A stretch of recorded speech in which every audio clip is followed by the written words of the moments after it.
Olá pessoas, eu sou Natasha Henneman, este é o Redemoinhando e hoje eu vim mostrar os livros novos da minha estante que chegaram no mês de abril de 2020.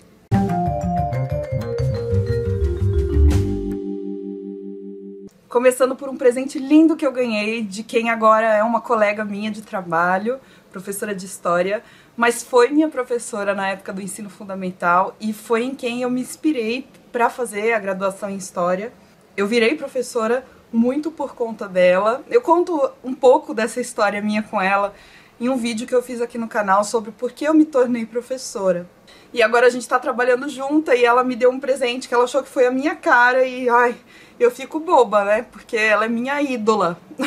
É a Maria do Carmo e ela me deu essa canequinha com um passarinho de gravata. Eu amei essa gravata. E os livrinhos, né? A pilha de livros. Eu achei linda demais. E esse mês eu recebi de cortesia da HarperCollins e do autor Daniel Gomes de Carvalho o livro Filosofia para Mortais, Pensar Bem para Viver Bem. Olha essa capa, eu amei, toda colorida e cheia dos filósofos. E esse aqui é o Daniel Gomes de Carvalho. Aqui na orelha diz que o Daniel Gomes de Carvalho é doutor em História Social pela Universidade de São Paulo e professor pesquisador na área de História Moderna e Filosofia da História na Universidade de Brasília, UNB. Ele também faz vídeos para o canal Se Liga Nessa História. Ele faz vídeos de filosofia para lá, vídeos excelentes. E o Daniel, além de ter trabalhado no colégio em que eu trabalho, também estudou junto comigo. Na verdade, eu falo que o Daniel foi meu bicho na História USP. Ele foi calouro. Ele acho que é 1 ano depois de mim. Então ele é como se fosse meu calouro direto. Embora a gente não tenha se conhecido na faculdade, mas a gente tem esse elo. E ele quis me mandar o livro para eu mostrar aqui no canal para vocês. Eu vou ler e vou falar sobre ele com vocês. Quem sabe eu consigo uma entrevista com o Daniel, um bate-papo sobre o livro. Me digam aí nos comentários se vocês já viram os vídeos do Daniel, são muito bons. Ou também se vocês já leram esse livro, né? Aliás, ó, se tiverem perguntas sobre o livro pro Daniel, deixa aí nos comentários que eu dou um jeito de fazer para ele e mostrar para vocês. É um livro que parte da ideia da morte, que é um dos temas principais da filosofia, mas fala de outras coisas também e relaciona com muitos elementos da cultura pop. Então, por exemplo, nós temos Amor e Filosofia, esse aqui não fala sobre morte, fala sobre amor, fala sobre Isto Não É um Cachimbo, aquele quadro, fala sobre Os Tubarões Podem Ser Maus, Kant, Direitos dos Animais e Consumo de Carne, Maquiavel, Hobbes, Ned Stark e a Guerra dos Tronos, sobre a maldade dos homens de bem, a banalidade do mal e a profundidade do bem, que é um conceito da Hannah Arendt, a banalidade do mal, Tolkien, Hitler, a razão instrumental e o Senhor dos Anéis. Então ele vai ligar aí com as filosofias do Adorno, do Horkheimer e do Senhor dos Anéis e Hitler. Olha só as ligações, hein? Falar sobre arte, vai falar sobre Camus, o absurdo e as lições de Merli e de Rick and Morty, Breaking Bad, Nietzsche e o Além do Homem. E aí o último capítulo chama-se Filosofia para Mortais, que é o nome do livro. Eu tô muito animada para ler esse livro. Obrigada, Daniel. Obrigada, HarperCollins, pelo envio. Eu vou ler e em breve eu trago para vocês um veredicto. Na verdade, um veredicto não. Eu trago as minhas impressões de leitura sobre esse livro. Ainda sobre filosofia, queria falar sobre uma compra que eu fiz esse mês e que está sendo muito útil. É o livro 50 Clássicos da Filosofia, as principais ideias das mais importantes obras filosóficas da Antiguidade à Era Moderna, pela editora Bem-Virá. O autor é o Tom Butler Baldon e a tradução é de P.T. Rissati. O autor é australiano e bacharel em História e em Política, além de mestre em Economia Política Internacional. É esse homem aqui. E ele selecionou 50 livros de autores, filósofos, e ele explica alguns conceitos principais dos quais esses livros tratam. Quem me indicou esse livro foi o Gui de Franco, um outro colega meu, que também faz vídeos sensacionais aqui pro YouTube. Dê uma olhadinha, eu vou deixar o link para os vídeos dele aí no box de descrição. Eu participo junto com ele de um canal chamado Filo na Rede, onde a gente dá aulas, eu dou aula de História e o Gui dá aulas de Filosofia e de Sociologia. Mas vocês devem conhecer ele da internet aí, porque ele já fez outros vídeos de filosofia em outros canais também. E ele que me indicou, eu fui na dele, claro, eu confio plenamente no Gui. Tá por ordem alfabética do sobrenome do autor, começa com a Hannah Arendt e o livro A Condição Humana. E vai até Slavoj Žižek, Vivendo no Fim dos Tempos. Ele passa por vários livros, Jean-Paul Sartre, Arthur Schopenhauer, Nietzsche, Platão, John Rawls, Jean-Jacques Rousseau, John Locke, René Descartes, Confúcio, enfim, um monte, 50. E eu gostei muito porque ele coloca uma paginazinha de citações e resumo e ligações. Então, por exemplo, na mesma linha do livro Ética a Nicômaco, do Aristóteles, ele coloca outras conexões para você, se quiser consultar. Ele coloca o livro da Hannah Arendt, o livro do Epicuro, o livro do Platão e o livro do Bertrand Russell. Aí ele monta um pequeno texto sobre o filósofo, a vida dele, biografia, e aí entra nos conceitos da obra. E vejam, são textos de 6, 7 páginas no máximo, e que conseguem resumir muito bem. Eu já li 3 entradas aqui do livro. Eu li sobre os utilitaristas, Jeremy Bentham e John Stuart Mill, e eu li também sobre o livro A República, do Platão, e tá muito bem explicadinho, resumido na medida certa. É um livro de consulta, tá?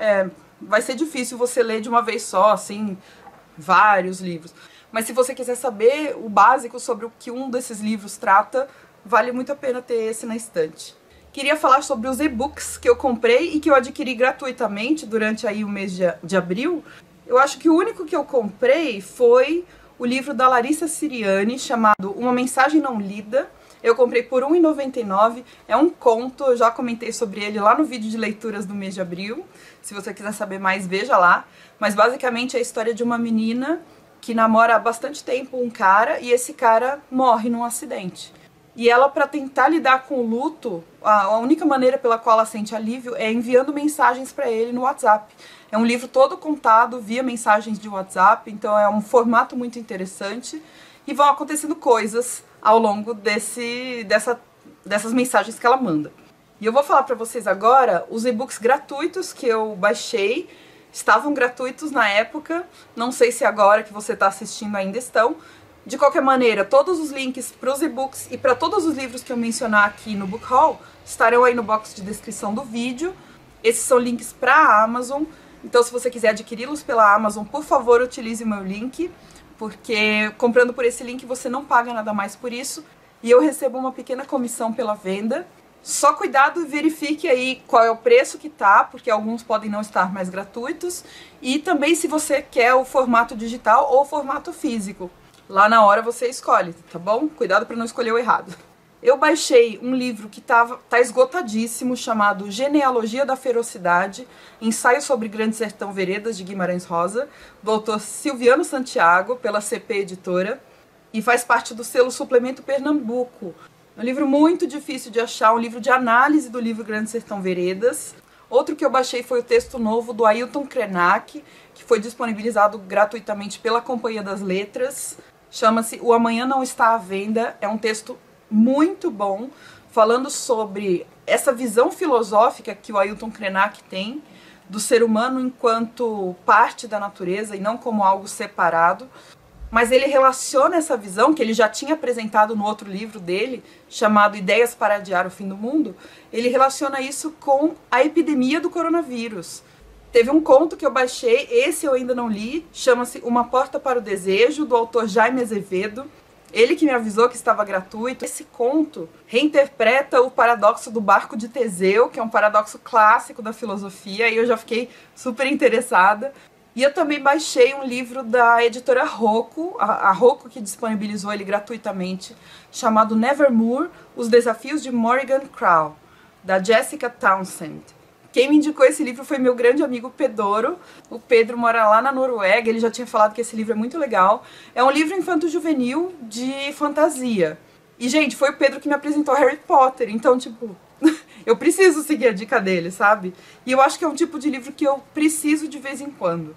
Então eu baixei o Nevermore. E além disso, eu tenho uma dica aqui pra vocês, que são textos pequenos e gratuitos, que estão disponibilizados no site da N1 Edições. E são textos sobre o tempo do coronavírus, refletindo sobre esse momento. Eu li 3 deles. Eu li Yanomami, Mortos Sem Sepultura, do Bruce Albert. Então ele falando sobre o caso dos povos Yanomami nesse período.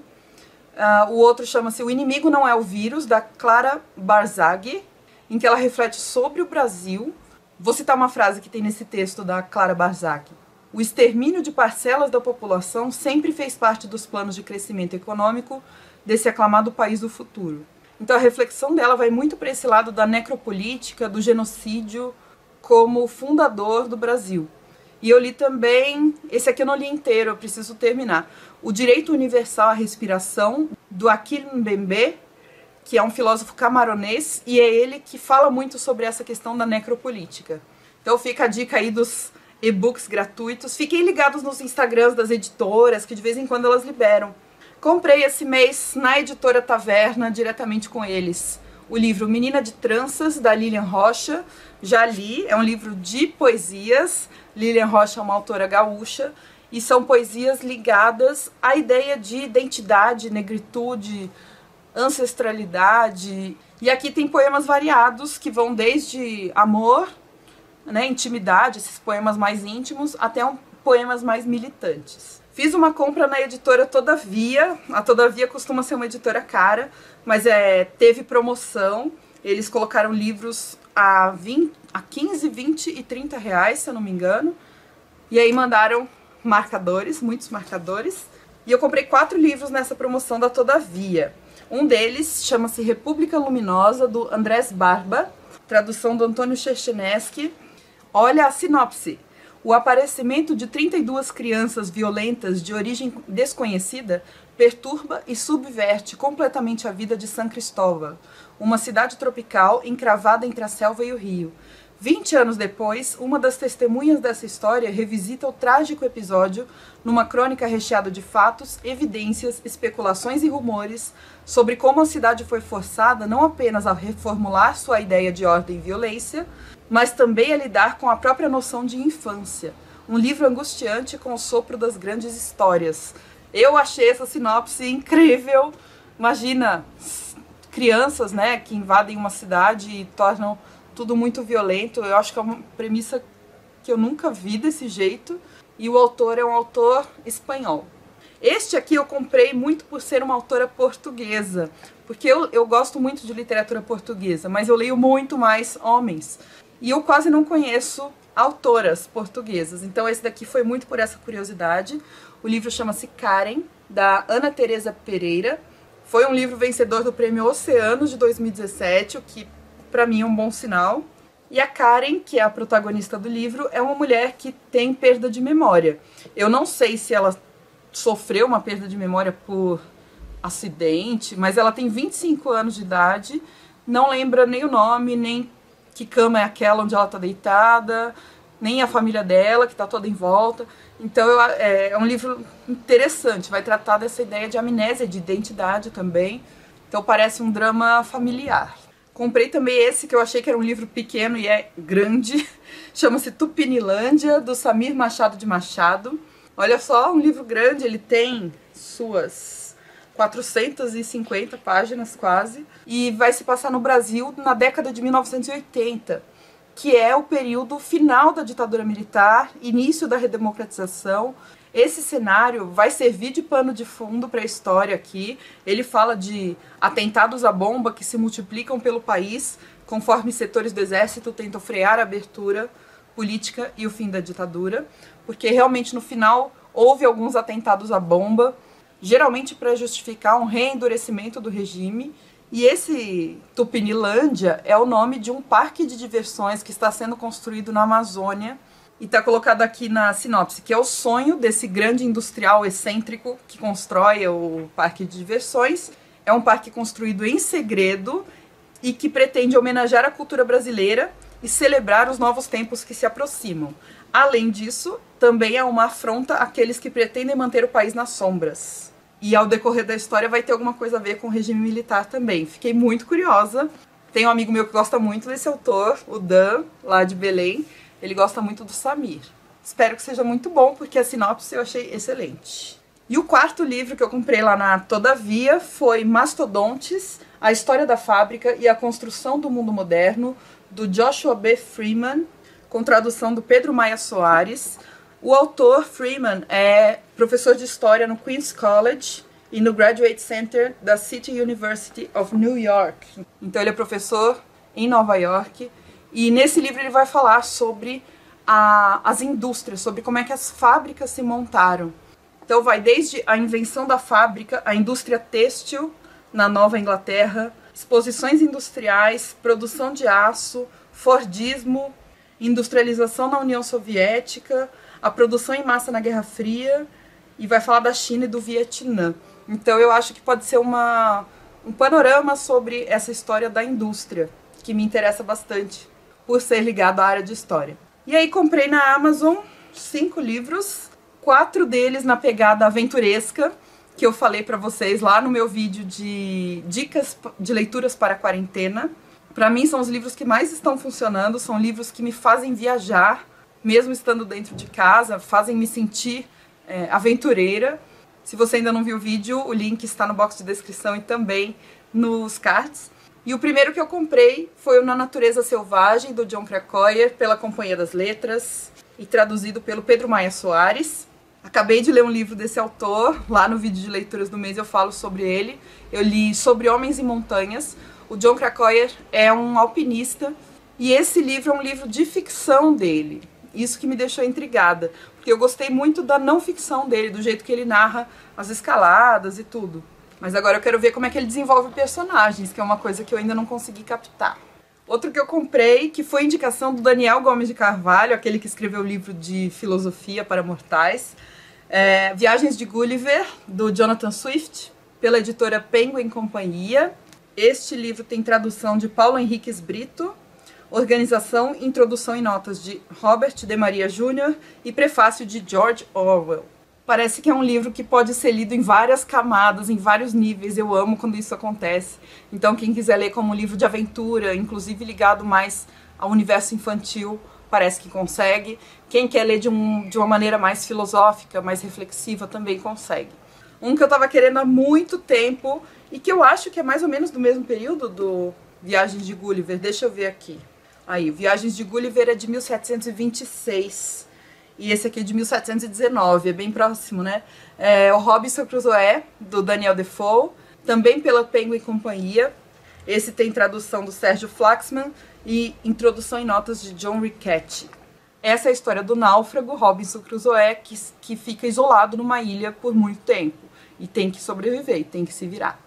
E aí o último dos livros de aventura que eu comprei nessa leva foi esse aqui, A Incrível Viagem de Shackleton, a mais extraordinária aventura de todos os tempos, do Alfred Lansing, pela Sextante, tradução do Sérgio Flaxman também, e fala sobre a expedição ao Polo Sul, que aconteceu em 1914, liderada pelo Sir Ernest Shackleton. E parece que foi uma viagem assim terrível, cheia de obstáculos absurdos, e é uma história real. Então isso me fascina muito. E para finalizar, meus livros novos do mês, olha isso, eu comprei o box de contos do Machado de Assis. Todos os contos, é um box da Nova Fronteira, ele é de papelão, mas ele é bem resistentezinho. Aqui a gente tem a parte de trás. E os livros, temos aqui o volume 1, são capa dura. Eu comprei nessa edição porque eu queria anotar. No mês de abril eu li 2 contos do Machado de Assis e eu li em e-book. Só que eu queria fazer anotações, aí eu me empolguei e comprei todos os contos. Então, ó, um livro muito bonito. Tem alguns desenhos. Acho que não tem desenhos no meio, só aqui no começo mesmo. Não tô vendo nenhum desenho, não. E no sumário você consegue ver a divisão que ele faz. É a divisão por livros que foram publicados mesmo de contos do Machado de Assis. Então nós temos dentro desse volume 1, Contos Fluminenses, e aí dentro do Contos Fluminenses tem vários contos, Histórias da Meia-Noite, Papéis Avulsos. O volume 2, a mesma coisa, com desenhos diferentes, e a folha aqui também é diferente. Esse aqui contém os livros História Sem Data, Várias Histórias, Páginas Recolhidas e Relíquias de Casa Velha. E o terceiro volume, que é verdinho, contém contos soltos. Esse aqui não está dividido por livros. Então é isso, essas foram as minhas compras e recebidos presentes do mês de abril. Espero que vocês tenham gostado tanto quanto eu amei essas aquisições. Espero que vocês tenham gostado. Me conta aí embaixo se você já leu algum desses ou se gostaria de ler em breve, pra gente bater um papinho. E eu agradeço muito sempre a companhia de vocês. Obrigada por estarem aqui e por me apoiarem aqui no canal, tá bom? Um beijo, até o próximo, tchau!